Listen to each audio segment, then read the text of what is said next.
Hey everybody, this is Greg Gossett from Gossett Trading and Mentoring Live, and today is Thursday, October 3rd, 2019, and we again find ourselves in the final hour of the trading day. As I mention each day, in my opinion, the closing prices of the day, or the prices that are as close to the close of the day, are the most valid prices to make your buying and selling decisions from. And that's because during the regular trading day, you have the algorithms, you have the day traders coming in, moving around. There's a lot of noise. At the end of the day, that's when the big boys come in, the large financial institutions, market makers. And in my opinion, they move the prices to where they really, the most valid prices of the day, towards the close. And that's why I prefer to make my buying and selling decisions based on that. So anyway, hope everyone's doing well. Thank you for coming by. I appreciate you coming by and spending your time with me, investing your time. I hope you're learning something. I hope you're getting something from this channel and it's improving your trading or knowledge of trading. Just want to make sure everybody can hear me. So if you can hear me okay, please let me know. Say hi. The market today is up. It was down earlier and it reversed. Currently the Dow's up 68 points. It's up about 0.25%. The Nasdaq's up 74 points. It's just shy of up 1%, and the S&P is up 16.8, about a little over 0.5%. So it's been pretty wild trading the last few days. The market's been pretty crazy. Of course, we had that huge down day yesterday. So we need to be careful, and as always, right? But when the market has this kind of volatility, we need to be extra careful. So, hey Jesse, what's going on? Jesse is here. It says, "Hi Greg, loud and clear." Okay, great. Hey, by the way, Jesse, I emailed you that crossover document that we talked about, and I will be speaking with you tonight because we have a lesson at 7 my time, 8 your time. So I'm looking forward to that, Jesse. Hey, JT, how you doing? Good to see you, sir. I hope everything's well and everything's going well with trading as well as it can go in this kind of environment. So yeah, this is a crazy environment. I mean, you look at the charts and we have had a big down move. Are we to the levels where we're going to start to bounce? Maybe not. The thing is, we never know, right? All we can do is identify our levels and identify our risk and possible reward, take the trade, and after that we have no control. It's either going to win or it's not. And if it's not, ideally we're going to probably lock in somewhat of a small loss, and if we're fortunate and it goes our way, then we're going to be in a setup where we have the possibility to make more than we lose when we lose. And that's the idea of profitable trading. Everybody is identifying levels, take your trade, having a good risk to reward. If you're wrong, be wrong small. If you're right, have the ability to make a larger win. So large wins, small wins, break-even trades, small losses, these are all allowed in trading in order to be a long-term successful, profitable trader. The one thing we have to do is we have to get those big losses out. That's what will really damage an account, damage your emotions and your psychology. It's not just the money you lose, it's the mental capital that you lose when you have big drawdowns. It's tough, boy. I mean, I've been through them over the last 24 years, and that's why I talk about keeping your emotions in check as probably the most important skill in trading. Because if you go through a big drawdown and you're not, and you're so discouraged and disgruntled and fed up with trading, when that next trade comes, you may not take it. Even if it's a good setup, may not take it. And we know how it goes. Usually that's the trade that goes up. So, always remember, position size correctly so that you can keep your emotions in check. I think that's the most valuable asset in trading that you can have. All right. Hey, Marco, good to see you, sir. Hope you're doing well. Listen, if you have any questions, Marco, anytime, you please let me know. Jesse says, receive the documents. Thanks. Talk to you tonight. Right. JT, do you use tick? You mean like tick, like not 1 minute, but tick charts? Is that what you mean, JT? Or do you mean the symbol tick? So I don't have a symbol tick. So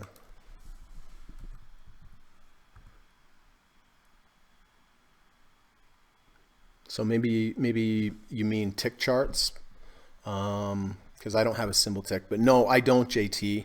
But I'm not exactly sure I answered your question correctly. All right, so listen, we got a lot to do today. There's a lot of potential entries here. It's kind of an interesting market. It's a good day for teaching, you know, with some of the possible setups we have here. So we'll get going. The plan for today is, first of all, we're going to run the U.S. legal disclaimer. We're going to get that out of the way. We're going to come back. We're going to talk about my current positions, when I bought them, why I bought them, and more importantly, how I'm going to manage them going forward. After that, we're going to do a few minutes on trader psychology. I just touched on that a second ago, but I do like to talk about trader psychology each day.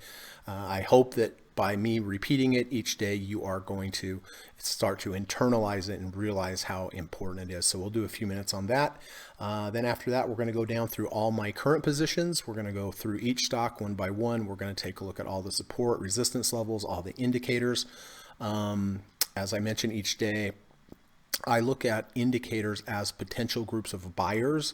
And so if you want a stock to go up, if you're long a stock and you want it to go up, well, you better be in the company of other buyers. And if you can get, you know, potential setup signals where you have more than one indicator, meaning that you have more than one group of buyers potentially coming in, then your chances are much better to have a profitable trade. It's as easy as that.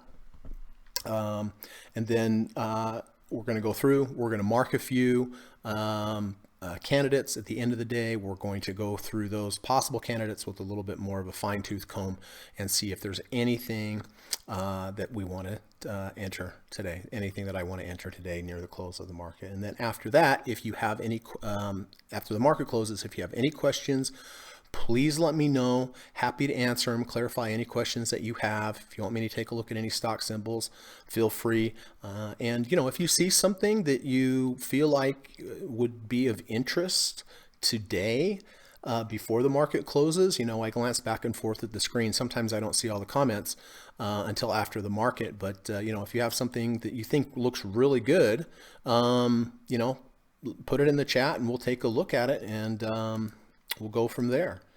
All right, so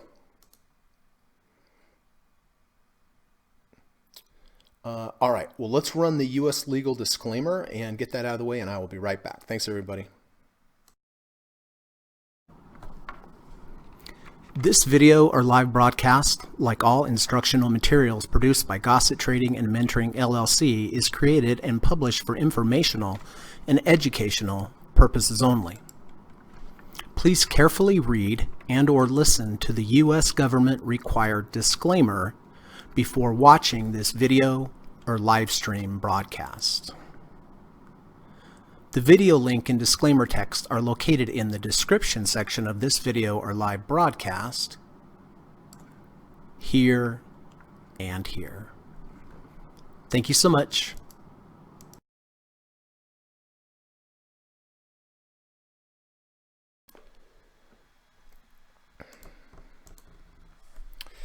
All right. So, JT says breadth of the market. No, I don't, JT. I basically just use the indicators that I have on my chart. Doesn't mean that looking at the breadth of the market is not a good idea, certainly. You know, I mean, there's a lot of different indicators that I don't use that are probably good used in the right way, but I don't use them personally. Do you use them, JT?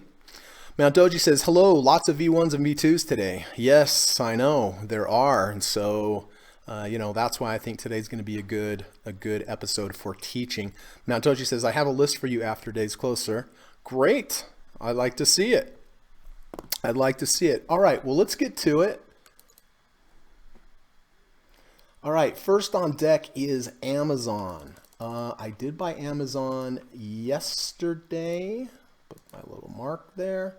1714.71. I did buy it because at the close of the day, intraday, it had gone below the third ATR channel, closed above the third ATR channel. It had also closed below this previous low slightly, but then back up. So technically this is a false break to the downside.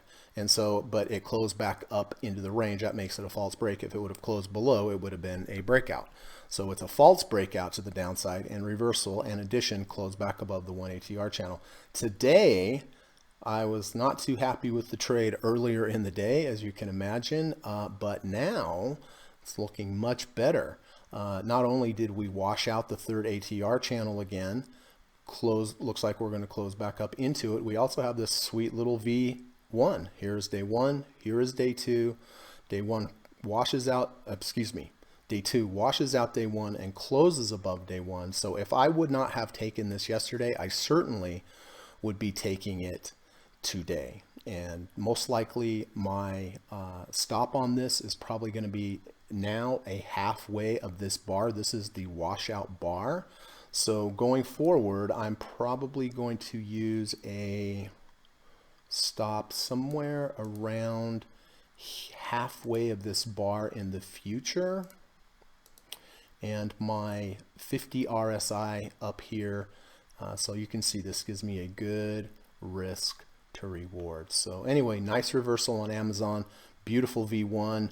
It's important with V1s that the day one, here's day one, here's day two.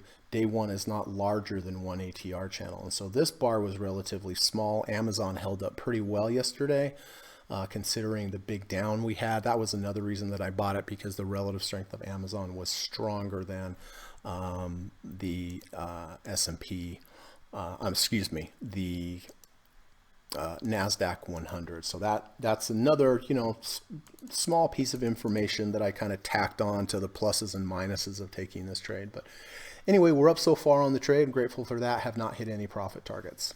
But again, if we close below the halfway of this washout bar, I will get out and I will scale up to here if it goes our way. DDM. All right.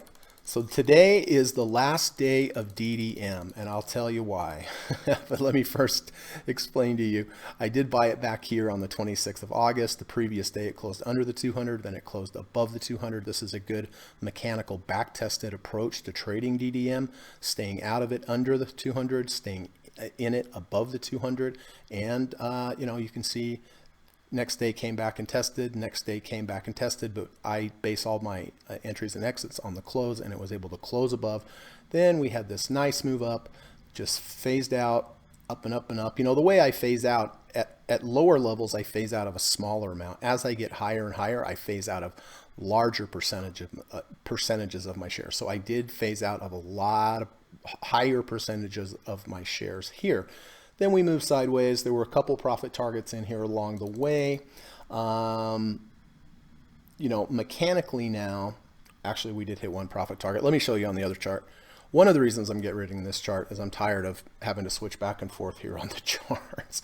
But anyway, so bought here, back over the 200, phase, sideways. Then we had the two huge down days the last couple days. I did hit one profit target today, but there's some other entries I want to take today. And so I only have about 7% of this position left, and it just takes up time and clutters up my positions. And like I said, I only have 7% left, and because I hit one profit target today. So and DDM doesn't work on my regular chart. So all that taken into account, I am going to get out of DDM, but I'm glad at least we hit a profit target here right near the top today. So anyway, this has been a really nice trade, a really good example of a basically a mechanical trade with a twist of staying in above the 200, phasing out, reducing your exposure. So if something like this did happen, I'm really glad. I mean, can you imagine if I would have bought here, had this huge gain all the way up here and let it come back all the way down here without taking profits?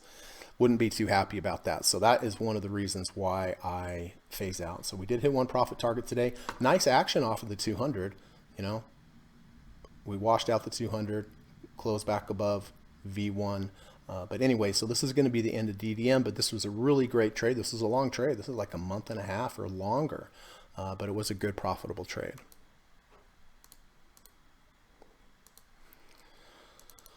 Okay, Disney. So I did buy Disney yesterday. back here on the 2nd of October. It did reject the third ATR channel. It bounced right off of the 30, closed back above into the channel, which was good. Today went slightly higher. I did buy it at 129.16. Today it's down. So the relative strength of today is down. And I made a mistake yesterday.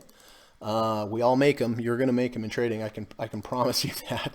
But I forgot that I had written a put down here on for 123. So if the price stays above to 123 by October 11th, I will be able to keep all of the premium.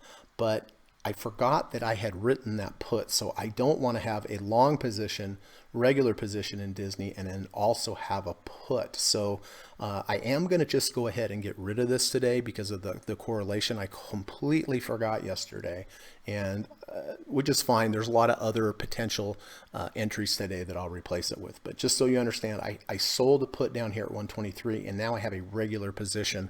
So I made a mistake by doing that. Not saying that, if I didn't have this put, yeah, I would keep it. But I do have the put, and there's other potential entries today that I'm looking at. So I am going to go ahead, just take a very, very small loss on Disney today at the end of the day. All right, the all famous SPY trade. In case we have some new viewers today, I just want to go over this quickly so you know what I'm talking about. But I do buy the SPY each day. At the close, I sell the very first thing the very next morning, and I do this every day, regardless of technicals, regardless of anything. And you might ask, why would you do this? But this is a long-term back study, tested study from Liz Ann Saunders at Bespoke Invest. You have two options here. First option, you could buy the SPY at the open each day in the morning, sell it at the close each day in the afternoon. So buy at the open, sell at the close, buy at the open, sell at the close. If you did this from 1993 every day, you'd have actually returned a negative 13.9%. But if you do the opposite, which is what I do, you buy the SPY at the close instead of the open, buy at the close, sell the next morning, buy at the close, sell the next morning. Every single day since 1993, you've actually returned 634.2%. So past performance, no guarantee of future results. That goes without saying. That goes for any trading approach. But I like this chart. The blue line is the buy in the afternoon, sell in the morning. The orange line is the buy in the morning, sell in the afternoon. And this shows you what a good long-term trading approach with an edge does. Over the long term, if you have an edge, it should play itself out. In between, we have ups and downs and ups and downs. These are totally normal. Don't get discouraged when they happen, but the important part is your position size. So, imagine you went here and everything you have, well, you'd have 2 years down. Doesn't mean long term it wasn't a good approach, but in the short term it was not a good approach. So it's important that you position size conservatively and small, so that if you do get a drawdown like this, you can stay in the trade and let the edge play out over time. All right, so with that being said, I did buy this yesterday at the close at 288.06, and I sold this morning for 287.81. So, it was about a 24-cent loss, no biggie, but I've been using this since February 26th, and it's really worked out well. The month of May, I think I lost 80% of these trades. It was tough, right? And if I would have positioned too large, I might have just stopped, right? But I position size conservatively, so any gain or loss just doesn't really affect me emotionally, and I'm really glad that I did, because this has worked out really well and had a really, really good return. So I will be buying this again today at the end of the market as usual, and then selling it first thing tomorrow. All right, SSO. SSO is also its last day. I did buy SSO back here when we had the 1050 EMA cross. This is a good back-tested long-term approach. Every trade doesn't work. As a matter of fact, more trades on this will lose than they'll win, but the losers should be relatively small, and the gains, every once in a while, you'll get a big one that will pay for all your losers and more. So I did buy it here when we had the 1050 EMA.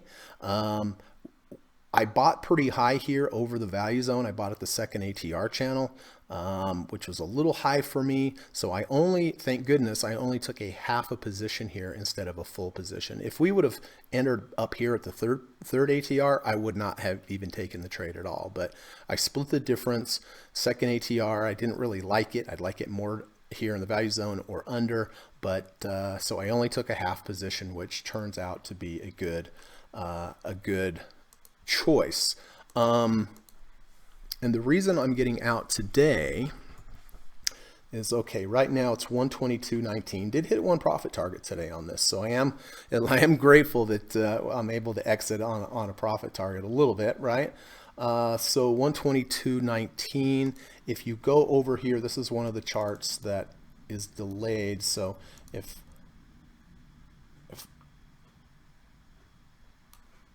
sorry, 122.16. Okay, that didn't make sense for a minute. 122, roughly, right about.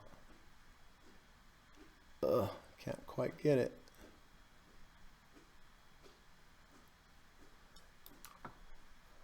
Okay, well, anyway. Okay, close enough. Looks like the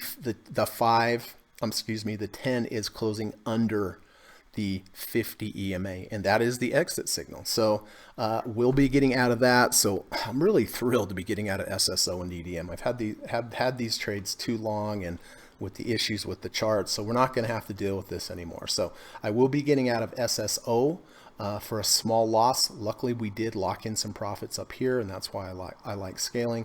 And then DDM, I will be getting out today as well, just because I phased out of so much up here. I only have 7% of my shares left, and I want to make room, get rid of some clutter, make room for some new, better full trades. All right, UNH. I did buy UNH back here on the 30th of September. I bought it because we went under the previous day. We went under the 30 RSI. The day that I bought it, we went over the 30 RSI. We also went under the third ATR channel, closed back above the third ATR channel, and we also had a V1. Here is day one, here is day two. Day two washes out day one, closes above. So anyway, went up a little bit there, did hit one profit target there yesterday, and today it is down a little bit. It's at a 3106 RSI. So my stop on this is going to be a close under the 30 RSI, and currently it's holding at 3106. But you can see, right, if it closes below 30, I mean, if we have a huge bar, that's not going to be the case. But you know, tomorrow, even if it closes a little bit, again, I have a small loss. And guys, you're going to have lots of small losses, and you're going to run into times where you have weeks on week after week of just chopping you up. One day up, 2 days down, 1 day up, 2 days down, 2 days up, 4 days down. It's frustrating. I mean, I completely understand. It's frustrating, but sometimes the phase of the market we're in, that's what happens. But when that happens, you have to be strong, right? You have to stick with your plan, because I know, I mean, you know, these last 4, 5, 6 days, I mean, I think I had 1 day up. It's difficult. It's frustrating. You want to get in there, just take a large position, make it all back in a day. I mean, I get it. I understand that thinking, but you can't do it. You just can't do it. Again, think about trading for the long term. If you just keep that thought in your mind, this is long term. Each trade is just one of 1,000 trades. It's not going to, you know, get me too excited or get me too bummed. Just one trade or 2 weeks or 3 weeks of trading, you know, because it can happen. So I just want to prepare you for that. But, you know, if you're trading correctly, it will happen, but it will happen with, you know, little paper cut losses, loss. And that's just how it goes. So again, UNH, if it closes below the 30 RSI, I will just go ahead and get out.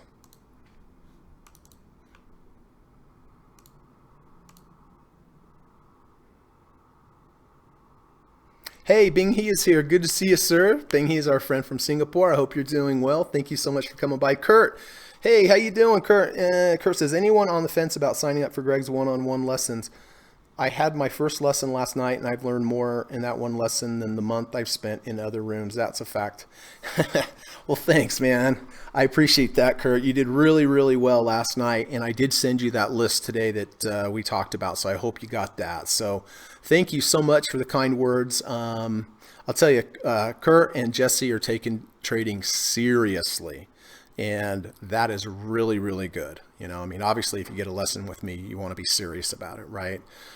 So thank you, Kurt. I appreciate that. You've been a great student as well. And glad that you're watching that video. You know, when I do the videos, when I do the lessons, we record them so that the student can, you know, go back and watch it as many times as they want. So really glad that we're doing that. And, you know, usually I schedule with my clients every other day, and I do that because I don't want to pile too much information day after day. But I think one of the best things you can do is have the lesson with me the next day, watch the video again before the next live lesson. So all right. So listen, this is the time of the day that I like to do a little bit on trader psychology. You know, I go through Twitter and I look, there's a couple really great channels out there that put out good information on trading psychology. I think it's the most important skill you can have. This is from Michael Lameth, at Michael G. Lameth on Twitter. He puts out really good information. I would really suggest that you go subscribe to his channel, read his post every day, and you know, internalize what he writes. He writes great stuff. But this is short and sweet. Learn to take losses. The most important thing in making money is not letting your losses get out of hand. And that's a quote from Marty Schwartz. And if you guys have read Market Wizards, Marty Schwartz, very famous trader, one of the market wizards interviewed in the book, very, very successful. And, you know, this is the same stuff I tell you guys every day. You have to learn to take losses. You're going to have them. They come all the time.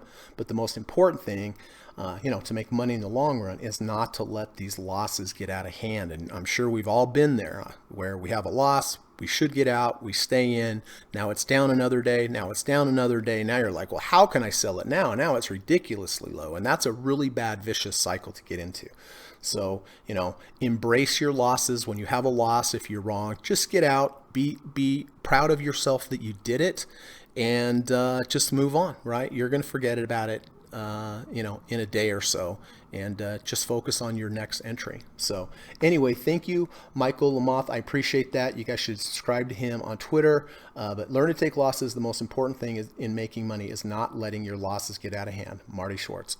You know, when Marty Schwartz says something, you should probably listen, because he is a market wizard and he's done very, very well. So, you know, let's always focus on losses and not letting them get out of control. All right, well, we got a lot to go through today. That is for sure.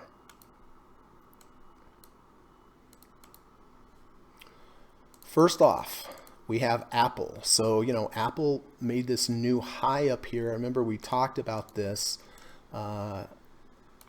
Here was the previous high. We broke out to a new high and then closed underneath. So this was a false breakout to the downside. Now we've come into the value zone.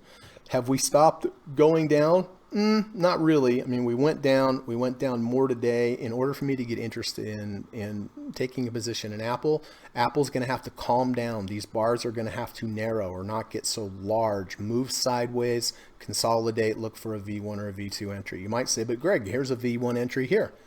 And you would be correct. This is a V1. Here is day one.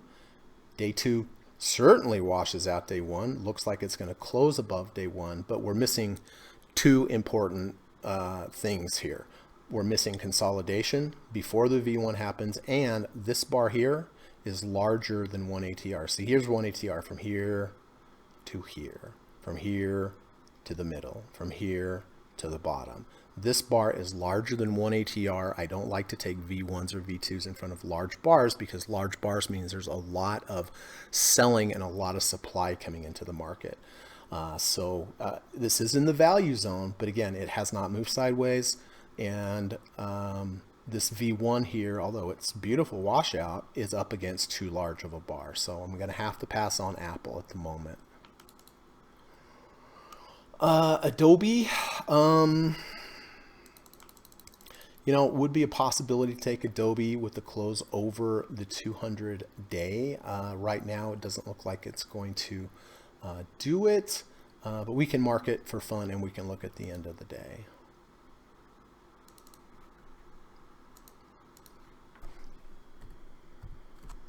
All right, AGQ over on the other chart. You know, we had this big move down. This looks like it's just kind of a bit of a counter rally. We did get to the 50. Looks like we're rejecting that. What's the RSI? 47.26. So, you know, it rejected the 50 RSI, and it looks like it's rejecting the 50-day moving average, which is not good. So I am not interested in AGQ. I would be interested if we get a 5 EMA crossing back over the 50 EMA. That's a good long-term back-tested approach. So, all right. Advanced Micro Devices. Nice V1, right? But to me, it's a little bit in no man's land. I would have liked if that V1 or V2 would have happened closer to the third ATR channel, closer to the 200-day. But this is a good V1. I mean, here is day one. Day two washes out day one, closes above day one. Day one's bar is just about 1 ATR, so that's good. But nothing here. I just don't like where it's at. I'd like it better if it happened in the value zone or closer to the 200, but right here in between the 200 and the -1 ATR channel, it's kind of no man's land for me. Okay, Amazon, of course, we talked about that. We bought that yesterday under the third ATR, back over the third ATR. Did wash out this previous low and close above, so this would be considered a false breakout to the downside. Now we have a nice V1 here. We're already in the trade, but this is better confirmation. So close below to today's 50% mark right here, 50% Fibonacci. If we close below this tomorrow, I'll go ahead and just get out. Boeing did bounce off of the 200, but no real reason for me to buy it. It's at a 49.61. Very likely theoretical resistance up here is going to be the 50 RSI. So, you know, you don't want to buy at a 49.50 if your first potential resistance is at a 50, a half a ATR point above you. So nothing on Boeing. Caterpillar trying to do a V1 back into over the -3rd ATR channel. Not quite there yet. It's a 35. Didn't wash out the 30. I drew this line yesterday. This is kind of the area that I'm looking for. So nothing on Caterpillar. Diamonds, which is the Dow Jones 30. Nice V1 today, but as far as initiating a new position on this, see how big this bar is yesterday? And this bar isn't just from here to here. It's from the close of the day before. So this is a big bar. This is a little over 2 ATR, so I don't want to take a V1 up against a very large day one bar. So nothing there. Walt Disney, we talked about that. I actually made a mistake by buying this. I mean, not a mistake as far as the setup. The setup was fine. It went, bounced off the 30, closed back up into over the third ATR channel. It's just that I have a put that I sold at 123. I forgot about it, and I don't want to have a put on Disney at the same time that I have a put, a regular long position. So that was my bad. I made a mistake. But again, if I didn't have the puts, it's not a bad position. And if you own Disney right here, I would hold it. Unless we have a close below the 30 RSI, but I'm just going to get out and make room for something else today. Etsy.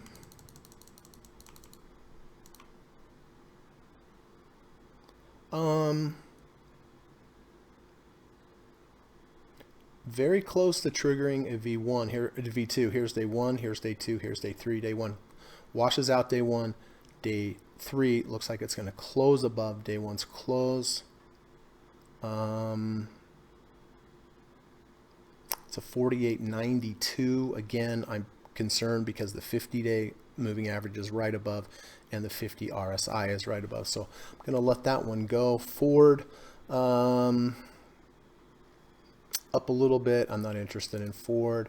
Facebook, big day today on Facebook. We do have a V2. Here's day one. Day two washed out day one and also washed out the third ATR channel and the 200-day. Today, we are closing above day one, which forms a V2. So all in all here, not bad. The only thing that concerns me is that the risk to reward, see, the risk getting out under the 200, that would be my stop. But I have to look at the potential reward. The 50 RSI for tomorrow is right here. Right here, I mean, it's just barely over a 1-to-1 from here to here. Risk from here to here, possible reward. I mean, it could go higher. It's a 42.21 RSI. This one's tough. I'll mark it. I don't like the risk reward, but we'll mark it. 5 below.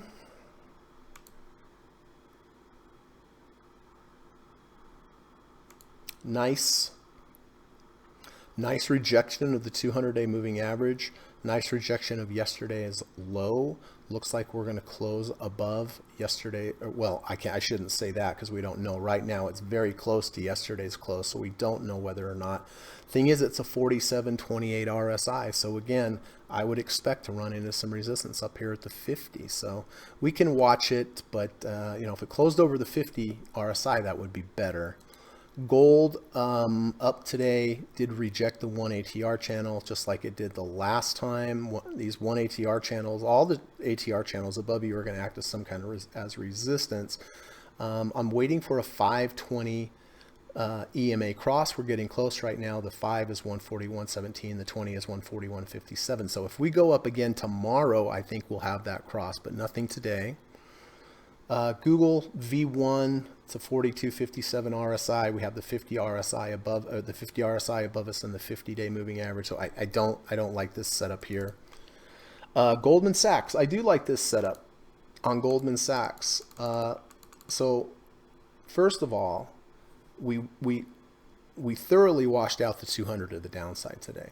If we close above the 200-day, I will take this trade because it gives us a very, very good risk to reward ratio. Because if we're wrong, we have a close just under the 200 and we get out. In addition to that, we have all this support back here. So we have support from where buyers came in here, and we also had a nice wash out of the 200. The only thing is the 200-day moving average is 196.79. Right now we're at 196.75, so it's only about 4 cents off. So if it does close above 196.79, I will go ahead and buy this today, but it offers a good risk to reward, right? We're buying it. If it closes above the 200, we're buying barely above. If we're wrong, literally 1 cent below, we'll be out. And it also caught support here at the previous low. So I really do like Goldman Sachs here. IBB, man, I don't like this big old bar. It is a V2. Here's day 1, here's day 2, day 3, day 2 does wash out day 1. Looks like we are closing above day 1. I don't like how strong these momentum bars. I'm just going to let this one go. You know, technically, yes, I could take it, but I don't know. Just my spidey sense, I don't like it. Who knows? Might go with zoom up tomorrow. Intel. This is good. We did wash out the 200-day moving average. Looks like we're closing above. We did have a V1 here. Here's day 1, day 2. Day 2 does wash out day 1. Looks like we're going to close above day 1. In addition to that, it was a false break to the downside. Here was the previous low. We went below. And then we went below again today, closed above. Thing is, we're at a 47.98 RSI. Again, I would, you know, we're probably going to line up right at the 1 ATR channel or the 20-day moving average with the 50 RSI. So I don't think it gives the proper risk to reward. So I'm going to let that one go. How are we doing on time? All right, Intel. IWM. You know, V1. Here is day 1, day 2. Day 2 washes out day 1, closes above day 1's close, also close back into the channel. You know, your risk, your reward is probably going to be up here at the 200, and your reward would be up here about the 200. Your risk is probably a halfway of this bar. So the risk to reward does make sense, but I think there's better. But let's keep looking.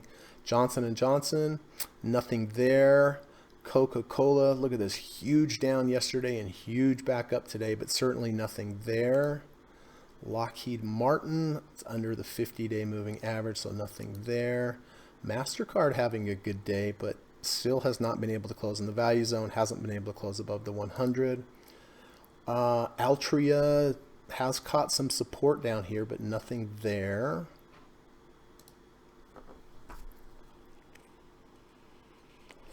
Merck back in the value zone, but no V1s, V2s, anything like that. Microsoft, small little V1. Here's day one, day two, washed out day one by a little bit, closed back up in the value zone. But again, I don't like the risk to reward. We're at a 46.66 RSI. So, you know, very likely we go to here. That's going to be our kind of theoretical initial profit target. Doesn't mean it can't go higher, but you know, I do have to base it upon something. So the risk to reward from here to here is not good. You know, my stop would be probably halfway of this bar. So it's a bad risk to reward ratio.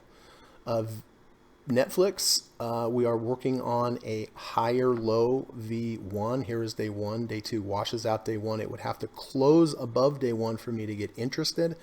But it would really have to close back up into the value zone between the green lines. So I don't think it's going to do that. We'll watch it, but I do like the higher low. The people that bought here got a good price. As it came up here, started to falter. That's when they sold, drove it down, but some new buyers came in. So the people that bought here sold here. Now all those sellers are out of the equation, which would make it easier for Netflix, but there is no signal there yet. Nike. Strong, very strong compared to the rest of the market, but it's over the 1 ATR channel. It's just too high. Philip Morris, too high.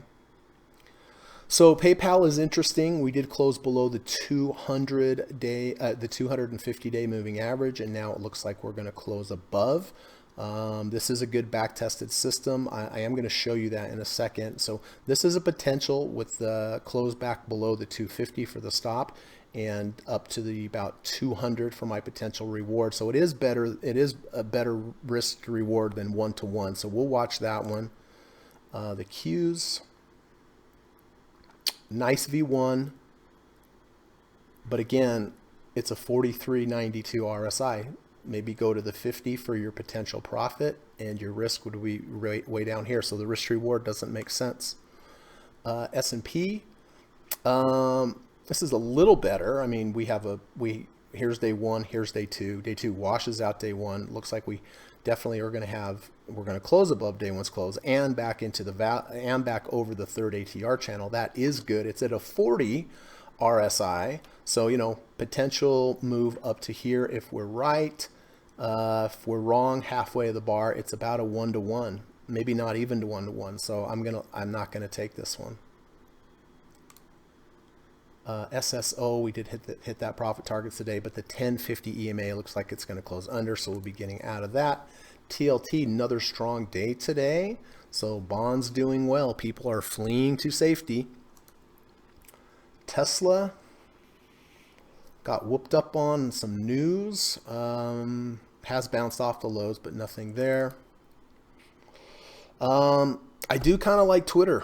You know, we came back down. Yesterday's bar was not too big compared to the rest of the market, so it's not larger than 1 ATR. We did reject the third ATR channel. We did reject the 100-day moving average, and it looks like, and it's a beautiful V1. Here's day one, here's day two. See how small this bar is? I like that. So day two washes out day one. Looks like it's going to close above. My potential reward is up here, so it's a good reward compared to what my risk would be, which would be halfway of the bar here, probably about here. So the risk is here, the reward is here. I do like Twitter. UNH, of course, we have. It's still holding above the 30, so I'm going to hold it. Oil did bounce, go under the 30, over the 30. So that's good. No V1. Yeah, I just don't think it's enough. VIX, big bar down, rejected the third ATR channel, which the price often does. Woo, Verizon came down, blasted through the 1 ATR channel and the -1 ATR channel. I would be looking for a confluence of the price to get down here. 30 RSI at the same time we have the 100-day moving average. This would be a good location, but it's not there yet. Walmart V1 back into the value zone, but yesterday's bar was too big, right? It actually is 2 days ago it closed here. So this bar is actually this big. It is definitely bigger than 1 ATR, and I don't like to take V1s, V2s in the value zone up against the bar that has larger than 1 ATR. So I'm going to pass on that. It's closing above 50, looks like, so that is good. But again, my parameters, my filters is when I have a return to value trade, I need it to move sideways first. Energy did go under 30 today. Now it's a 36. Definitely did have a V1, but the important part is it went under 30, back over 30, and it has a V1, but I don't like that it rejected the third ATR channel above it, which was acting as resistance. So, you know, we'll watch that one. Its potential financials.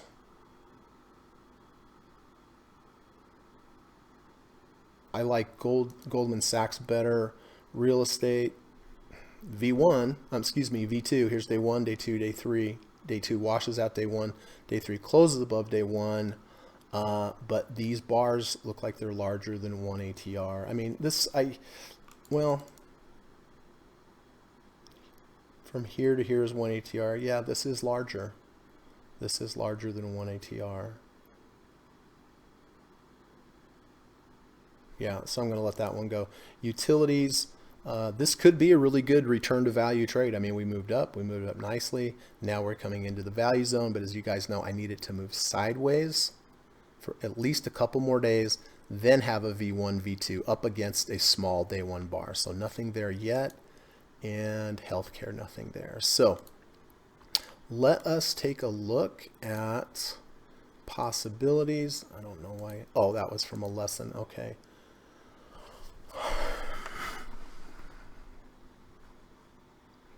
No.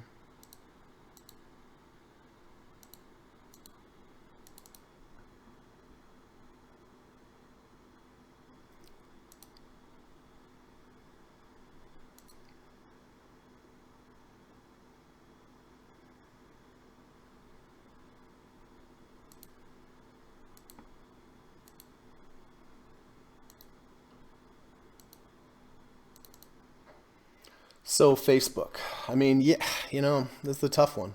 This is larger than 1 ATR, but we did have a rejection of the third ATR channel. We did have a rejection of the 200-day. It looks like we are definitely going to be closing above day 1's close, but the key point here is the risk to reward. The reward is probably here, and the risk is probably here. So I think I'm going to let this one go just because the risk to reward looks like it's 1-to-1. So I'm going to take that one off the table. 5 below, it's a nice V1 back over the 200, but again, the RSI right now is at a 47.03. So, you know, I maybe have 3 points to the upside, so I'm going to take that one off the table too. Goldman Sachs right now is under the 200. I do want to show you real quick this back test on Goldman Sachs. This is from ETF Replay. But this is, you'll see it's, you know, buying under the 200 back over the 200 on Goldman Sachs is a good idea. Since 2000, if you would have stayed out of Goldman Sachs under, stayed in it over, look at the results. It beats buy and hold 224% compared to 182%. The drawdown on this approach was only 58.7 compared to 78.8. So it does make sense. This trade does make sense. But currently, the 200 is 196.79 and we're at 196.28. So it is under. So it's not valid at the moment.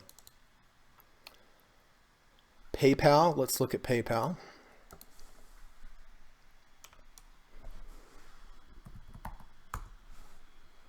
And this is based off the 250 because as you can see on the chart here, this is the 250. It closed under the 250, back over the 250. So that particular back test,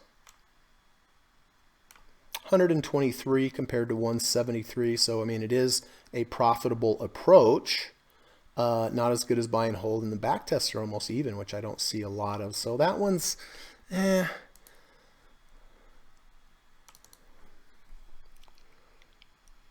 So let's, Twitter looks good too because it rejected the third ATR channel back over. Let me see real quick.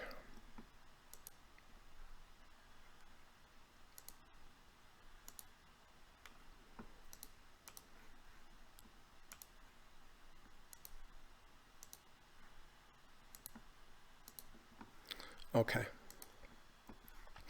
But it rejected the 100-day moving average. It rejected the channel. It's a nice V1. I like the V1 the best here because this bar is so small. Let's look at the monthly. So monthly, it has been in an uptrend here. Weekly, it has come back down in the value zone, and it's holding the value zone in the weekly, which is good. I mean, that's pretty good. And, you can... When you're looking for return to values, you can do it on daily or weekly. But on the weekly, I like that the long-term monthly has been up, the weekly back in the value zone. And so, this is an area where it might turn back up. So you would turn to the fastest time frame, which is the daily. And this is good, but I like the risk to reward on this. I do like the risk to reward on Twitter the best. If I'm wrong, I'm probably wrong to here. If I'm right more than 2 times, almost 3 times to the upside. And energy looks like it's rejecting the third ATR channel. So, okay, so I'm going to get rid of energy, reduce this down again. I definitely would buy Goldman Sachs if it closes above 196.79. So it could rally there. I mean, we're 25 cents off.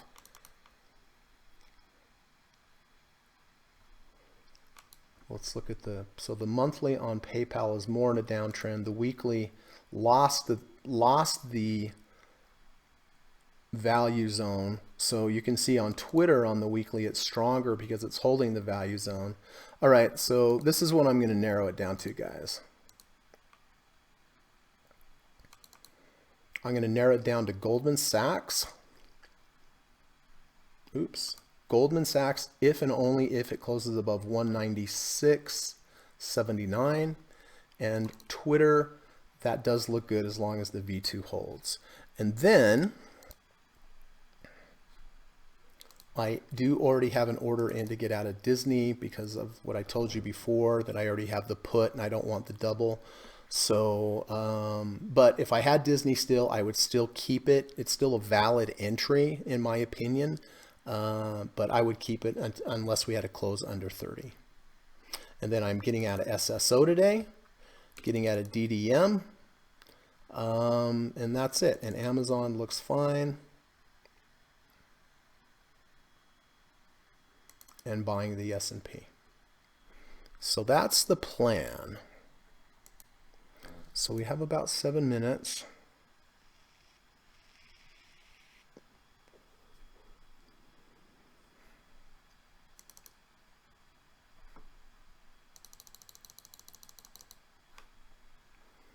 Hey Frank, how you doing? I see your comment about the Golden Cross. Yes, we do have the Golden Cross on VIX. We have the 50 SMA closing back over the 200-day. So that, it's kind of a long-term crossover. They call it the Golden Cross when that happens. But yep. Yeah, we got to be careful. I mean, there's some things that are not looking so hot tamale here, I can tell you that. Tomorrow we have a jobs report. That's going to be interesting.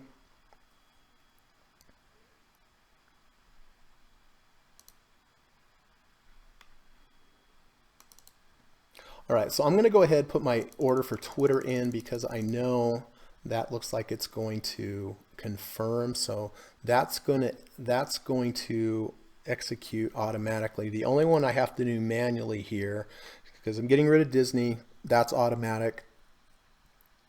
Buying the SPY, that's automatic. So the only one I have to do manually here at the moment is Goldman Sachs, and it looks like it's going to be real close.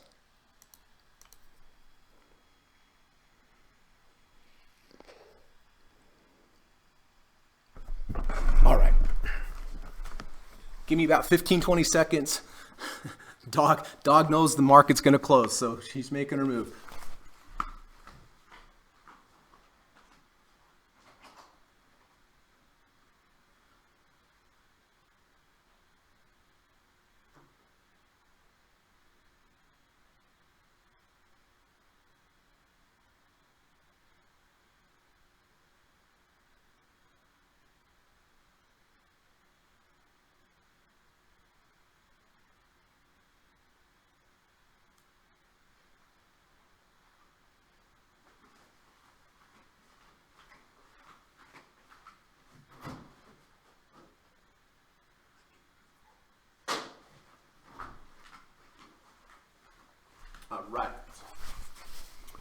Katie Girl says hi to everybody, by the way.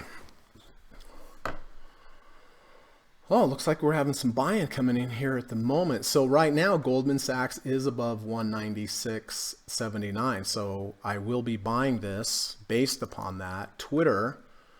So looks like at the moment, unless things change dramatically here on Goldman Sachs, you can see the 200 to 196.79. Right now we're at 196.91. So I am going to buy this as long as this holds above the 200.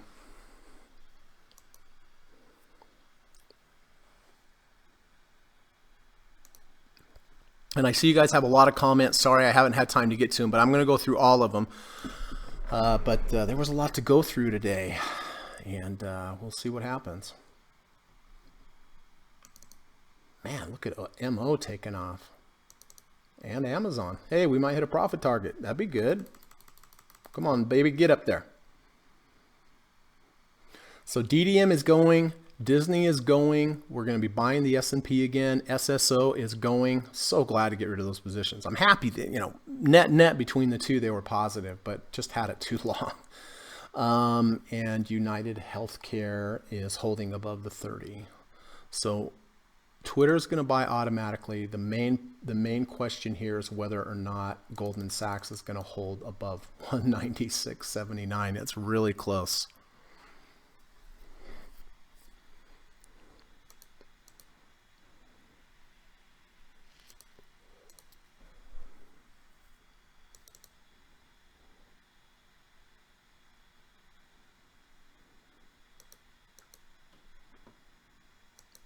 And then, like I said, I'll get to all the questions. Oh, SQ. I didn't look at SQ.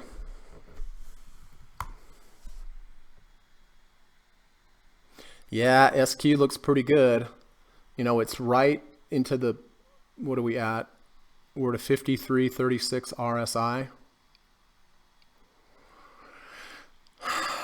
Yeah, SQ does look good. It's getting close to the 1 ATR channel, but not enough for me not to take it. Yeah, I would possibly take this trade here. I don't think I'm personally going to take it right here, right now, because of Twitter, and I don't want to have too much kind of tech, because I also have Amazon, and looks like I might buy Goldman Sachs, which is also financial. Sorry, yeah, I missed that one. But yeah, SQ looks pretty decent. I mean, it's a good V2, day 1, day 2, day 3. Day 2 washes out day 1. It's a higher low, and it looks like we're going to close above day 1's close. And this is about the max I would take it into the channel. So yeah, that would be valid. That would be valid.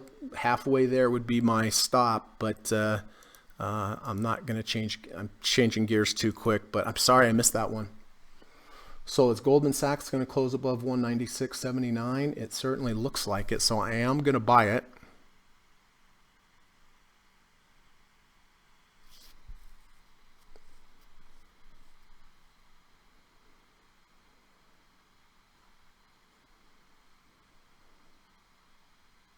Yeah, but the Q's Square did look pretty good.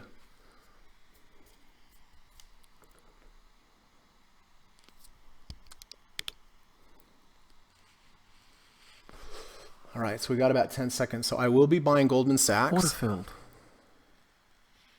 I just hit another profit target on. Let's see. Order filled. Partially filled. Okay. All right. Order filled. All right. Goldman Sachs Order did canceled. close above. That's good. Wow, what a day. What an interesting day, but lots of washouts. You know, when you get these washout bars, that is good. It just shows that, you know, people tried to sell down here. There were no more sellers. There were more buyers than sellers in that area. So, all right. So let's see what we did here. So, oh, okay. Yeah. So it did sell that. All right. So we bought SPY. 290.37.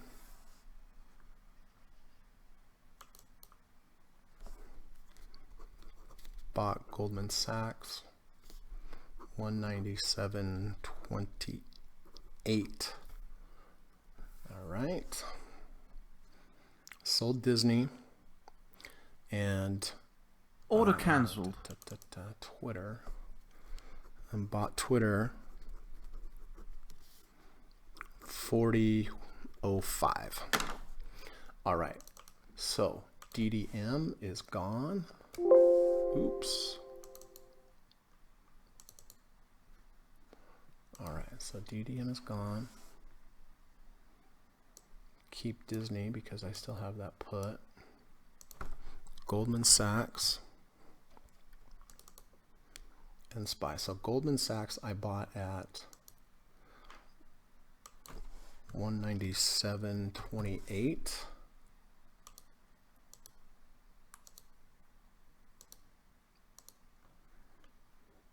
SPY I bought Order at cancelled. 290.37. That's the new entry. And then Twitter,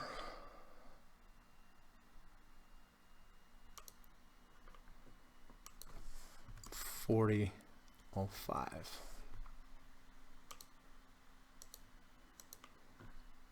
And then SSO is gone.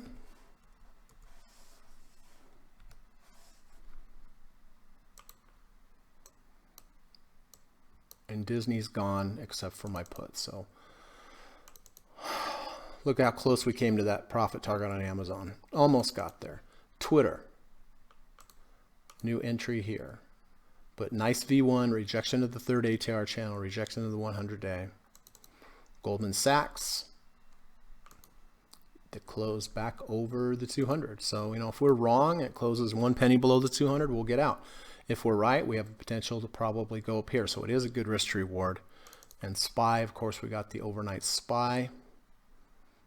And then UNH did rally and hold in there.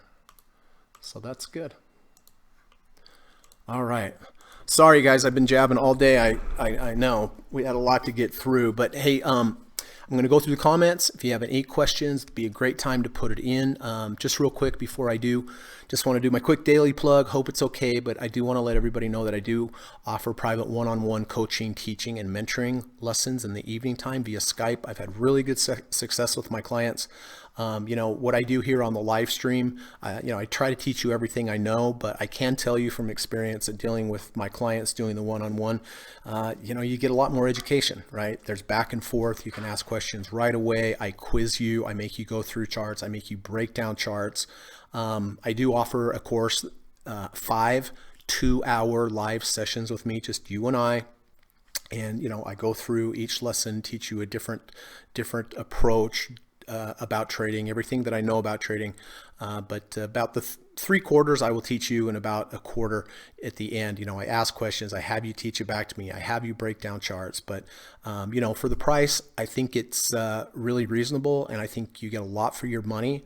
And I think when you're done with the 10-hour course, that you're going to be a much better trader. So if it's of interest to you, please let me know. It usually just starts out with the free, no obligation Skype call where we just get to know each other a little bit. I just want to know a little bit more about you, why you started trading, what the challenges you're having, what your goals are, and then I'll put together a lesson plan during our Skype calls to, you know, ultimately, hopefully, help you achieve those goals. And so I think it's a good investment if you're interested and want to just do the free, you know, 30, 40 minute, sometimes they go an hour kind of first interview. There's no obligation, but just reach out to me on Twitter, or my email's in the description of the video, and we'll set something up. And then lastly, if you like this channel and you haven't subscribed, I appreciate it if you would. And on top of that, if you liked today's podcast or live stream, whatever we want to call it, you know, do me a favor, hit the thumbs up button. It helps build the channel. It helps promote the channel. There's a lot of people out there that desperately need some help and some clarity with their trading. And, you know, I think if they come to this channel over time, they'll learn some good things, which at the very least will help them lose less money and hopefully make money, right? But, you know, you can help me do that and grow the channel if you hit the thumbs up button. So if you could, I really would appreciate it. So, all right, let's get to comments. Comments are my favorite part. Going through the charts and teaching, it gets exhausting sometimes, especially with the market in the background, you know, knowing that you're up against time constraints and all that. So after I get to this point, I'm like, whew, okay, now I can relax a little bit and just interact. John says you can't thumbs up unless signed in. That's true. Yeah, you have to be signed in to hit the thumbs up button. Hey, Murat, how you doing, bud? Good to see you, my friend. That's Murat, our friend from Norway. I appreciate you coming by. Thank you very much. Hope you're doing well. Very few people. Hi, Greg. Do you use the simple moving average or exponential moving average for your 200 or 250? Very few people. I use the SMA, the simple moving average for the 200 and the 250. So the 250, the 200, the 100, and the 50, I use all simple moving averages. For the 20, the 10, and the 5, I use exponential. And by the way, very few people, if you go to the description of this video, I have 4 lessons down there. They're totally free. They're on YouTube. And one of the lesson links is how I set my charts up. What indicators do I use? What are the settings? All that. And so they're free if you have some time and you really want to watch a video that goes into detail about exactly what I use and what the settings are. It's there for you and it's free. So I hope that helped. Moving average X is exponential. Yeah. If it has the X on there, it's exponential. How you doing, Max? Good to see you, my friend. Mount Doji says, Twitter was on my list of names to bring up to you. Oh, sorry to steal your thunder, Mount Doji. But I'm really glad that you identified it, right? Because it was good. I think Mount Doji is getting really good because every time you have me look at something like the square and other things, it always looks good. I haven't seen a flaw in any of your analysis. So congratulations, bud. Proud of you. Max says, NVIDIA surprisingly strong during all that drawdown. Oh, let's take a look. I haven't watched NVIDIA for a while. Wow. Big day today. And you are right. I mean, it moved sideways while the market was going down, right? So that is relative strength. And that is always a good idea to keep an eye out for. Here's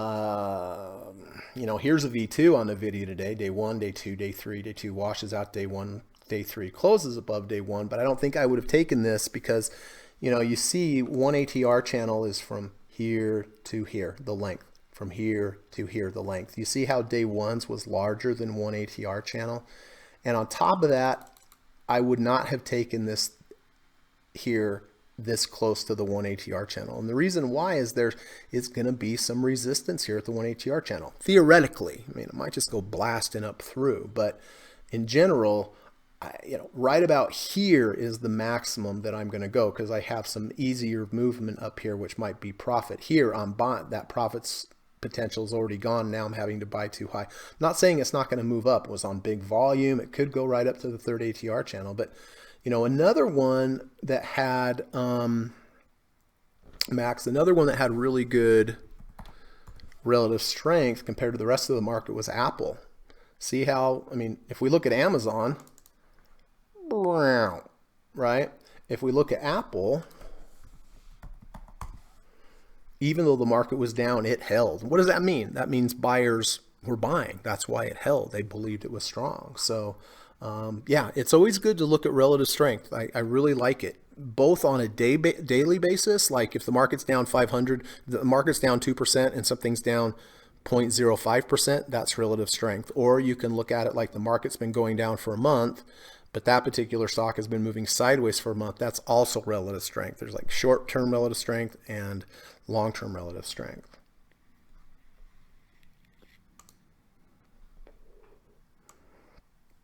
Frank says, hello, Greg. I noticed the VIX had a recent golden cross. Oh, that's right. We talked about that. Yes, it has. Yeah, it has.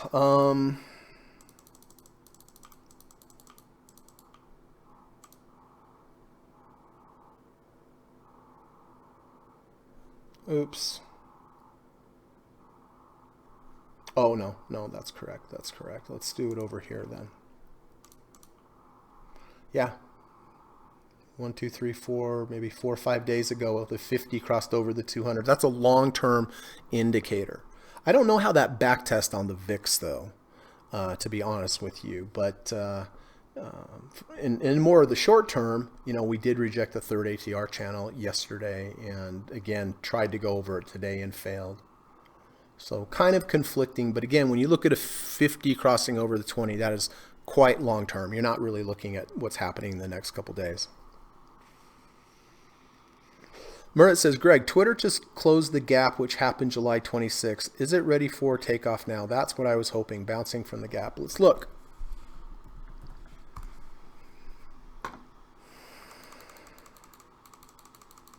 Oh, all the way back to July, huh?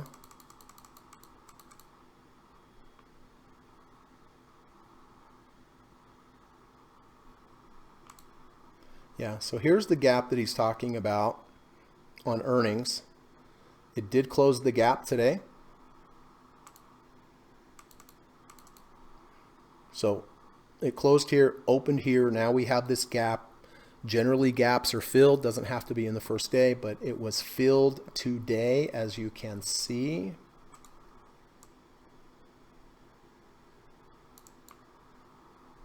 Oops. It went, filled that gap, reversed back over.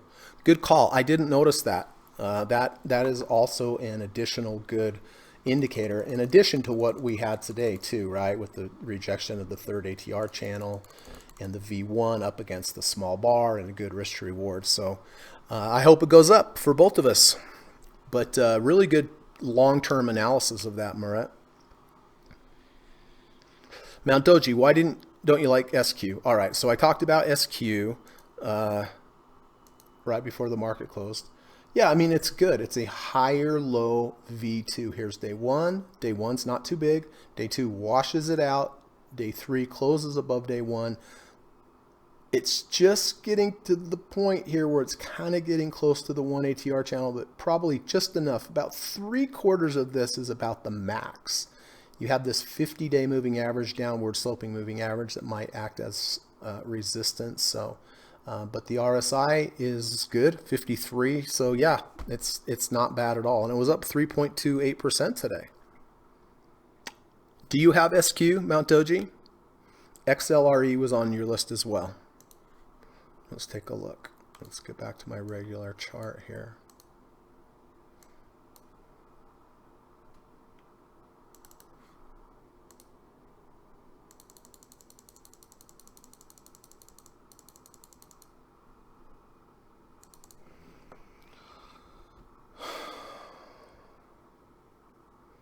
So yeah, we made a higher high. We came into the value zone. We do have a V2. Here's day one, day two, day three. Day two washes out day one and also washes out the -1 ATR channel and then closes above day one's close. The only thing that I don't really particularly like on this is that we didn't have any sidewards movement. And when you see me buying V1s or V2s way down at the third ATR channel or at the 30 RSI, I give it more of a pass down there, but when it happens in the value zone, I really like to see some sidewards, a little bit of sidewards movement, unless it's a higher low like we just looked at, on Square. We don't have a lot of sidewards movement. That's kind of complicated. I'm not going to get into that, but this one looks okay because this is a higher low from here. This one is a lower low from here. So that's why I didn't like it as much. But it's above 50. Does get to, we have some room to get to the first ATR channel. This is where the resistance has been. So I don't think I take it, but good analysis. I mean, it definitely looks decent. Murat says, I still keep my 75% of Twitter position. I sold 25% at 42.40, which is right about here. I bought it when it was 37.25. Okay, well that's good. I'm writing to update you. I'm sure you'll ask about it. I like to keep track of your guys' trades. Sometimes it gets hard because there's so many to watch in addition to mine. But yeah, I'd love to be reminded of your guys' trades. So keep doing it for sure. So anyway, we'll see. I mean, I think it's a good setup. I like the risk to reward. I like that we rejected the third ATR channel. I like that day one was low. Does it mean it's going to go up?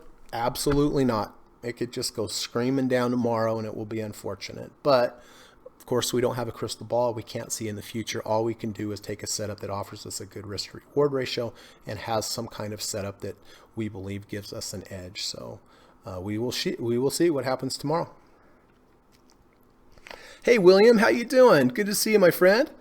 William is our friend from Hawaii. Say hello to Cooper. Hi, Greg. Just stopping by, but wanted your thoughts on TGT and Uber.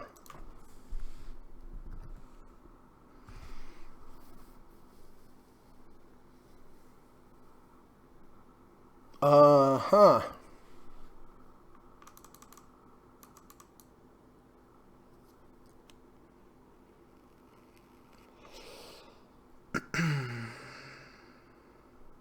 All right, so we make this new high, we come back down, we make a lower high. Whenever we make a lower high, we have to wash out that previous low. We did wash that out.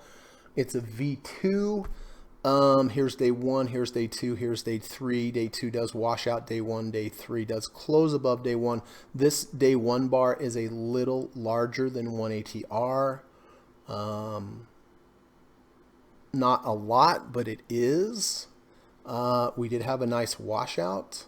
We are above 50 RSI. We did close above the 10-day.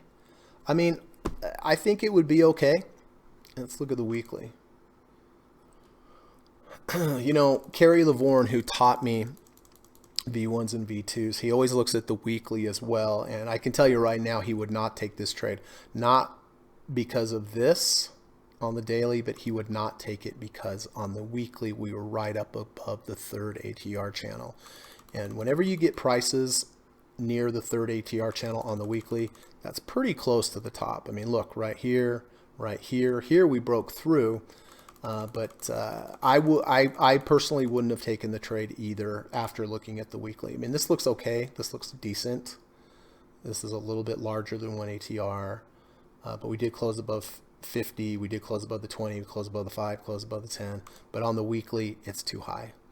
That's what would preclude me from taking the trade. William, I hope that helps. Oh, Uber.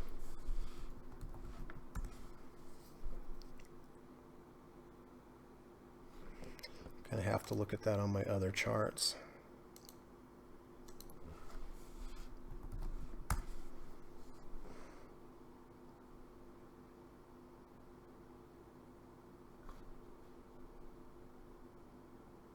I like Uber a lot.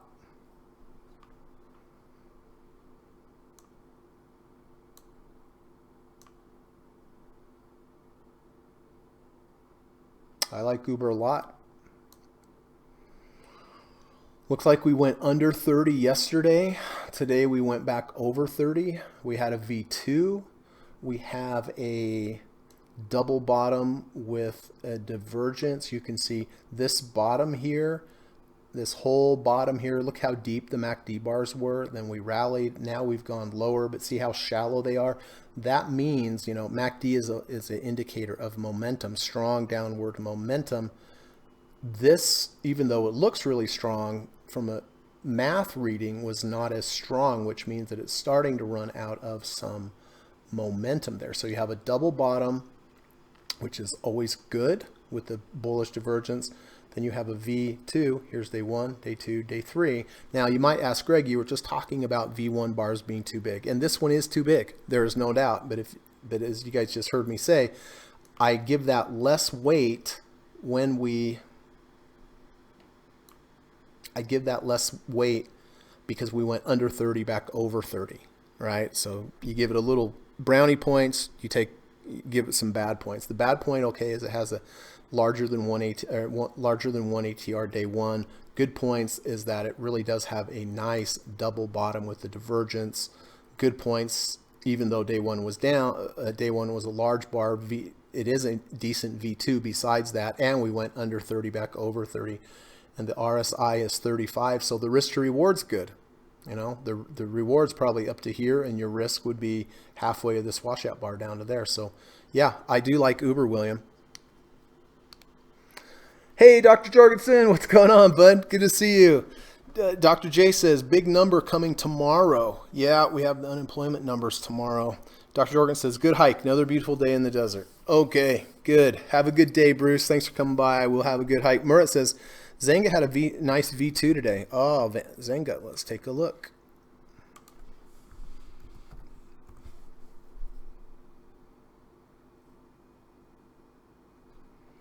Yes, it did have a nice V2. You know, V1s or V2s that happen in between the channel, in between the green, below the green, above this green, those are good. If you reject the 1 ATR channel and then immediately go back above, I like those better. So yes, it is a good V2. I don't like that we went down. We didn't really have a lot of sideways movement. I guess you could call these 2 days here sideways movement, but the more sideways movement, the better. But I guess you had a little sideways movement. Then you did have a washout, and today did close above. But the thing I would draw your attention to, Murat, is on Zanga is look at the RSI. We're at a 45.51, right? Tomorrow, the 50 RSI is going to be about here, right? And your washout is going to be halfway of the washout bar, right about, give or take, right there. So if we bought it today here,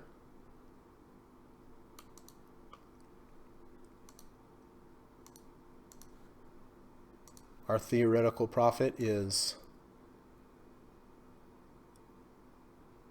1.3%. Our theoretical loss is 2.2%, 2.07%. So you can see the risk to reward doesn't make sense to me. In addition to, you know, I guess we did have a couple sideways days, but let's just say that was okay. It's right on the line, actually. But I would have liked it much better if it could close above 50, because then you'd have that 50 underneath. So yes, it is a V2. Rejected the -1 ATR channel, but I don't like the risk to reward. Hope that helps, Mert. Does that make sense? Dr. Jorgensen says, off on the moto. All right, be careful. Wayne says, was GS at the 30 RSI? Good evening. Hey, Wayne, good evening to you. Good to see you. Always like to see Wayne.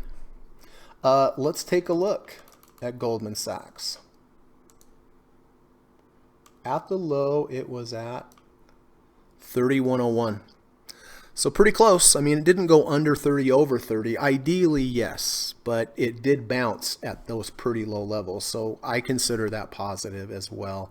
In addition to, you know, this is important, guys. I like to take my positions as close as I can under my stop. That way, if I'm wrong the least, and if I'm right the most, right? And, you know, we saw that back test on Goldman Sachs.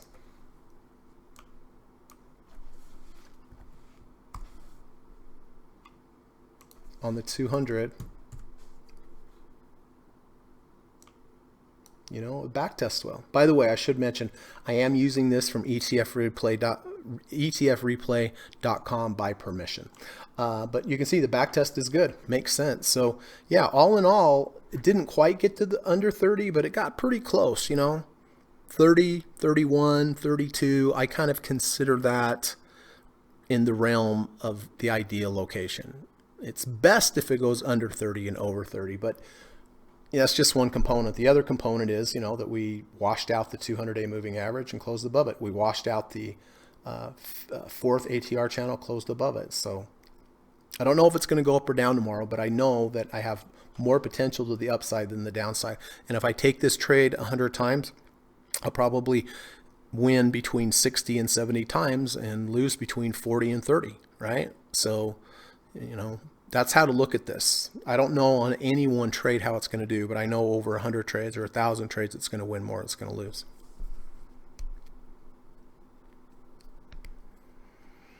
Hope that helps, Wayne. Gamer Squad. Hi, Greg. What do you think about Roku?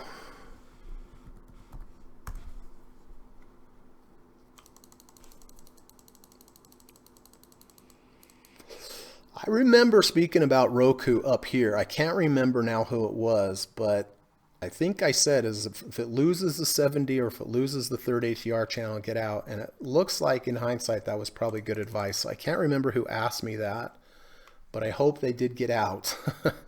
And if you didn't, I'm sorry. I don't mean to laugh at that. I mean, I know that really sucks. I do. But, you know, when you have such a big upward movement like this, you know, you have to lock something in. You don't want to give it all back, right? This would have been the time. That would have, if it would have been me, honestly, this is, you know, losing that third ATR channel and this V1 to the downside and the bearish engulfing candle to the downside, I definitely would have got out. There's no doubt.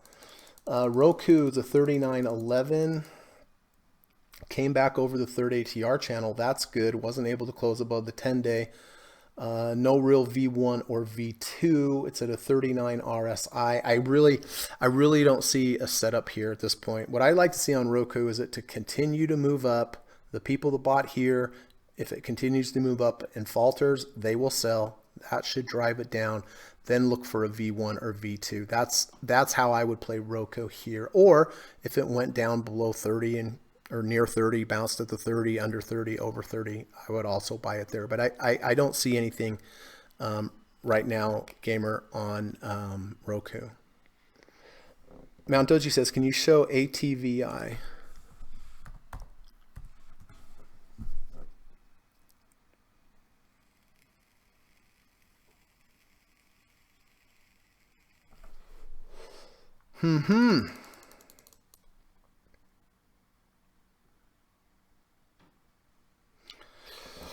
All right, so we had a beautiful V2. Here's day one. Day two washes out day one thoroughly.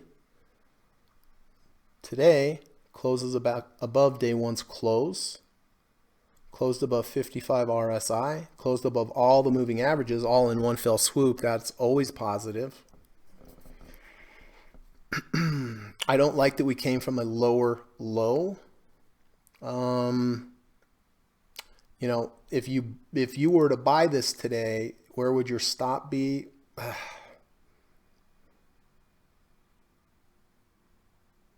You could view this two ways. You could go with halfway of the washout bar, although really extended from that. You could also go halfway of here, you know, maybe a close under the 20. There's no crossovers here yet. Kind of conflicting signals coming from this lower low. We have this previous range up here. A lot of momentum, a lot of volume. You know, good chance we'll get to the 1 ATR channel. I guess if I were to take this, I would probably close under the halfway of this bar underneath these moving averages. But would I have taken this today? Probably not, to be honest with you. Siri.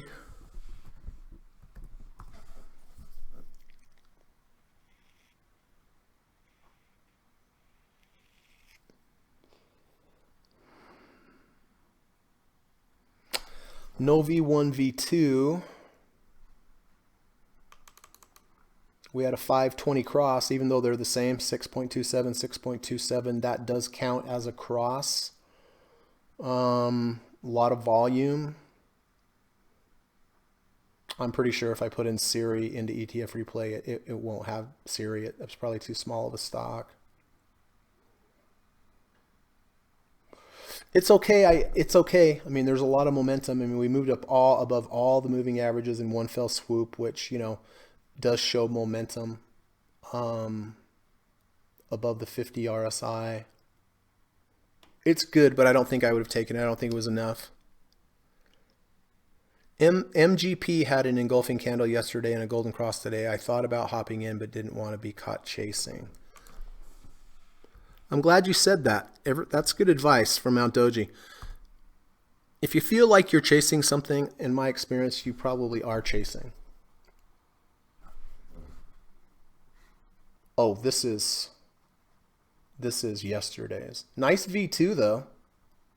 Here's day 1, day 2, day 3. Day 2 washes out day 1. Day 3 closes above day 1.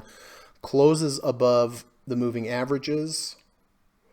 Closed above 50 RSI.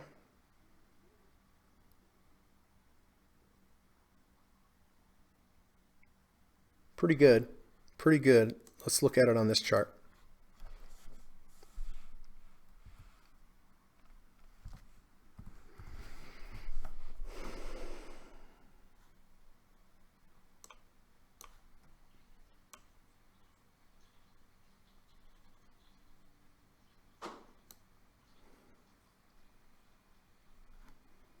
Did it close above the 200? Yeah, it did. Closed above by 1 penny. Closed above the 50 RSI.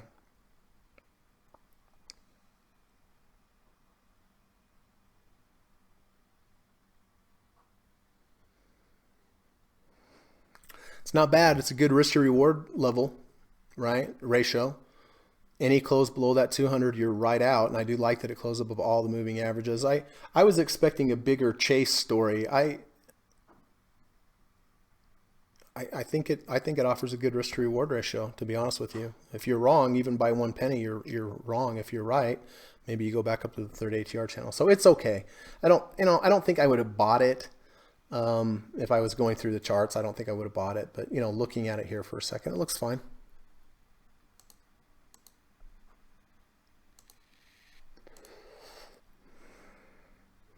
I missed what you said about cat. Can you look at it again? Sure.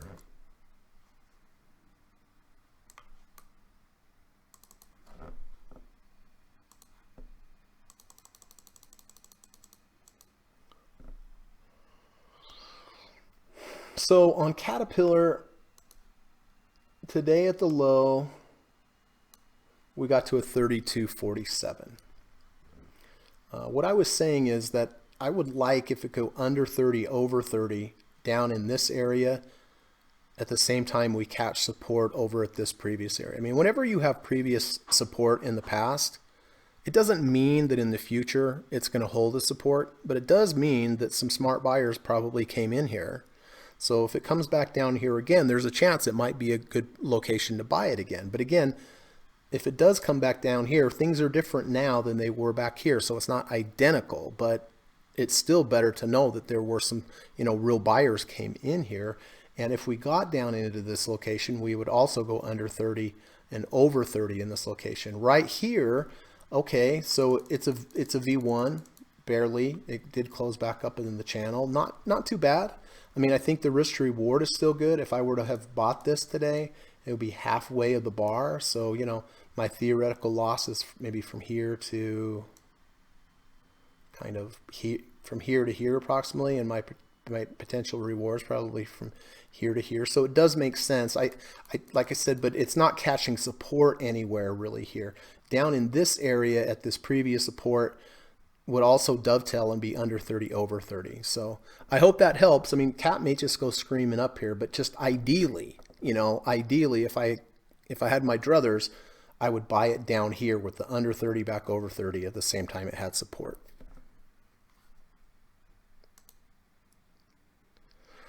Oh, geez, guys, I'm running out of time. I don't think I'm going to get to everyone's question. Because it's 2:30. Let's see.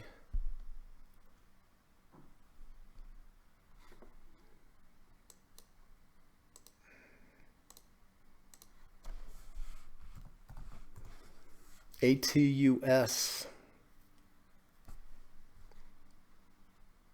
Yeah, that looks good. Being he. I like that a lot, actually.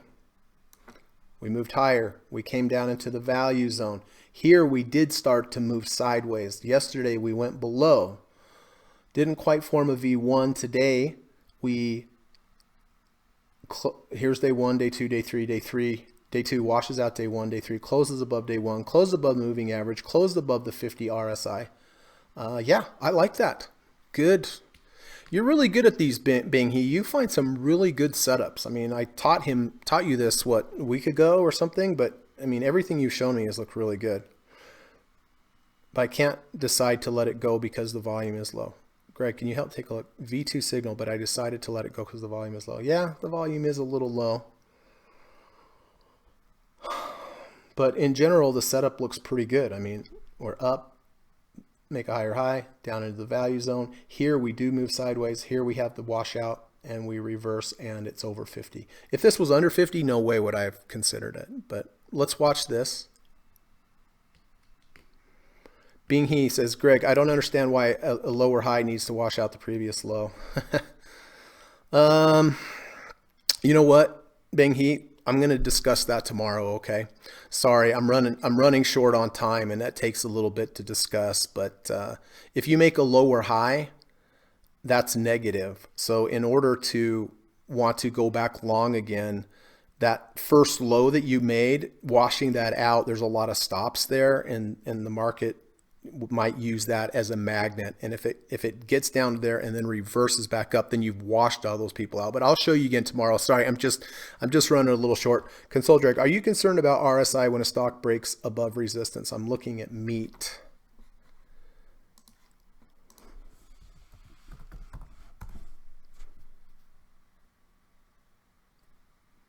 Are you concerned about RSI when a stock break? Yeah, I'm always concerned about RSI, Consult Tract. I always am. I mean, I generally won't buy above 60 regardless, even if it breaks out. And, you know, this might break out and just go crazy, right? But it did close above the third ATR channel. That's very good. That is very, very strong. But if you look at it objectively, it's just not a good risk to reward here. I mean, if I were to want to buy meat at this level, I would wait for it to come back down here, and it might not. It might just continue to break out. You know how some breakouts just go. But yes, I always look, and I would if I would have had this today, I would have sold it. It went above 70 RSI and closed below. That's my exit signal. At one point today, it was above 70, and it closed below. So I definitely would have been getting out here. Mert says, I keep Zynga. I entered on September 11th, still keeping it since my stop is 5.44. Okay, Greg, I hope you're doing. Hi, Swap, how you doing? Swap says, I hope you're doing well. I want to know your opinion. What will be good stock buy tomorrow if results are bad and market starts going down? Thinking to buy Microsoft, Disney, Coca-Cola. Thank you. Well, if it's bad, I don't think I'm going to be buying any stock, to be honest with you. I guess what I would recommend, I mean, what I'm going to do is right now the 5. Oh, this came back up. If we have a bad day tomorrow and the market goes up, goes down, and gold goes up, very likely we're going to have a 520 EMA cross.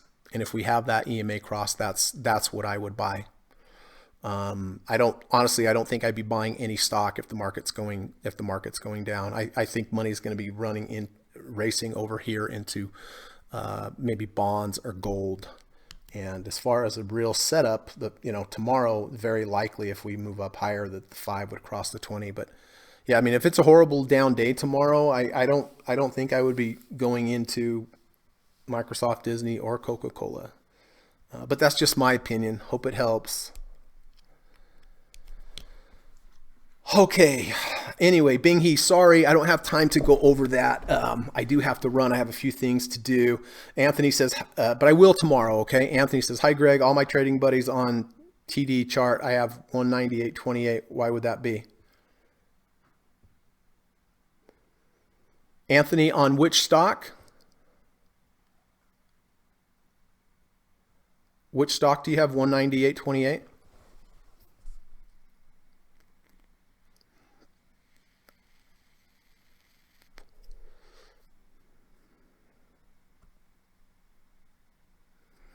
Anthony says, hey, Greg, please, let's talk about tomorrow. Okay, good. Anyway, sorry, guys. I do have a few things I have to do, and I have to get back, so I'm a little constrained by time today, but I'll get to that tomorrow. Please ask me tomorrow, Anthony, and get with me, Anthony, on our next call. I want to get that scheduled and get you taken care of. All right. Oh, on GS. Probably, Anthony. Yours is 198.28. Mine's 197.25. The reason is because this is my chart is accounting for it's showing the prices split and with dividends. Your chart is not. So if I do this here, it probably changes to 198.52. Oh, and yours is 198.28. So let me go back.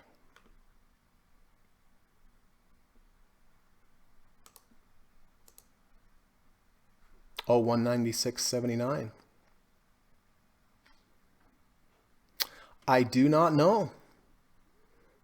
I do not know, because even if I change my chart over to adjust for the dividends, it puts it closer. 198.52. Yours 198.28.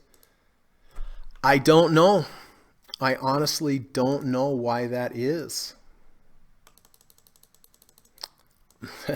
My gut feeling is actually because of the data problems that Trade Navigator has had. Maybe that's it. I don't know. But when I switched it from the dividends to the non-dividends, it was much, much closer to yours. But the point is, guys, this is important to know. On your chart settings, if yours don't align exactly with mine, it doesn't matter. It just matters that you're consistent and you use the chart settings that you have, and over time it will be the same. All right, listen, Anthony, good seeing you, my friend. Get with me. I want to get with you. Take care of that. Murat, good to see you. Swap, thank you for coming by. I really do appreciate it. Bing He, thank you for coming. John, really good seeing you. Gamer Squad, thank you. Mount Doji, good job on all your analysis today. Murat, good seeing you, my friend. Consult Drag, good seeing you. Hope you keep coming back. Wayne, good seeing you, my friend. Dr. Jorgensen, thank you for coming by. William, say hello to Cooper for me. Frank, good seeing you, and good job on your gold and your bond positioned. Very few people. Nice to see you again. Thanks for coming by. Kurt, thanks for the kind words. I appreciate that. Talk to you on Monday. JT, good seeing you. And Jesse, I will speak to you tonight. Marco, I know I'm going to get a question out of Marco one of these days. And so I think I got everybody. So, all right, everybody. Sorry I have to run, but I'm up against time. So have a great rest of your day. Go out, do something nice, and hopefully talk to you tomorrow. Take care. Bye-bye. U.S. government required disclaimer. Stock, options, futures, and forex trading is not appropriate for everyone. While there is a potential for large rewards, there is also a substantial risk of loss associated with trading. The material in this video or live broadcast is not geared towards any particular individual or to any particular financial situation and is not intended to meet the particular investment objectives of any viewer. This video or live broadcast, like all instructional materials produced by Gossett Trading and Mentoring LLC, is created and published for informational and educational purposes only. Any and all information contained in, implied, or referenced by this video or live broadcast is not to be construed as investment advice, and no representation is made that any individual or entity involved in production of this video or live broadcast is an investment or financial advisor or is registered or authorized to give any financial advice. We are publishers and educators only. Therefore, the various producers of this video or live broadcast will not accept liability for any loss or damage of any kind which may arise either directly or indirectly out of the use of any of this material, including any loss of profit. No representation is made that any account or investment will or is likely to achieve the profit or losses demonstrated. We recommend consultation with a licensed and qualified professional before making any investment decision. This video or live broadcast is not to be construed as an offer to buy or sell any security, financial instrument, or financial product of any kind. Notice is hereby given that any individual or entity involved in production of this video or live broadcast or their clients may have an interest in any security, financial instrument, or financial product mentioned or referenced. Any simulated or hypothetical performance result depicted does not represent actual trading and therefore may under or overcompensate for the impact of various market factors such as lack of liquidity. Thank you.